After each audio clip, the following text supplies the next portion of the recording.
9 ಮತ್ತು 11ಗೆ ಅನುಮೋದನೆ ನೀಡುವುದು. ಅಲ್ಲಿ ಏನಾಗ್ತದೆ, ಈಗ ಒಂದು ಉದಾಹರಣೆಗೆ ನನಗೆ ಈ ಕಡೆ ನನ್ನ ಮನೆ ಇದೆ, ಆ ಕಡೆ ಇರುವುದಕ್ಕೆ 3 ಸೆಂಟ್ ಮನೆಯಲ್ಲೇ ಸಿಗ್ತದೆ, ನನ್ನ ರಸ್ತೆ ಇರುವುದು 10 ಅಡಿ ಇದೆ.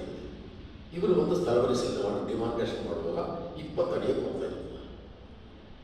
ಅವರೇನು ಮಾಡ್ತಾರೆ, 2 ಕಡೆಯೂ 10 ಅಡಿನೇ ಡಿಮಾರ್ಕೇಶನ್ ಮಾಡ್ತಾರೆ. ಅಂದರೆ ನನ್ನ 10 ಅಡಿಯು ಅವರ 10 ಅಡಿಯು ಸೇರಿ ಅವರು ನೋಂದಾವಣಾ ಕಚೇರಿಗೆ ಹೋಗಿ ಅದನ್ನೇ ಸರ್ಕಾರದ ಹೆಸರಲ್ಲಿ, ಗ್ರಾಮ ಪಂಚಾಯತ್ ಹೆಸರಲ್ಲಿ ನೋಂದಾವಣೆ ಮಾಡಿಕೊಟ್ಟ ನಂತರ ಮಾತ್ರ ನನಗೆ 9 ಮತ್ತು 11 ಸಿಗ್ತದೆ. ಅವು ಏನಾಗುತ್ತೆ, ಅವನಿಗೆ ಮನೆ ಕಟ್ಟಕ್ಕಾಗಲ್ಲ, ನಾನು ನನ್ನ ಮನೆ ಹೊಡೆದು ಕೊಡೋದಿಲ್ಲ, ನನ್ನ ಮನೆಯಲ್ಲಿ ಮುಂಭಾಗ ನನ್ನ 10 ಅಡಿ ಕೊಡೋದು ತಯಾರಿರ್ತೀವಿ. ಆಗಿಲ್ಲ, ಸಹಜವಾಗಿ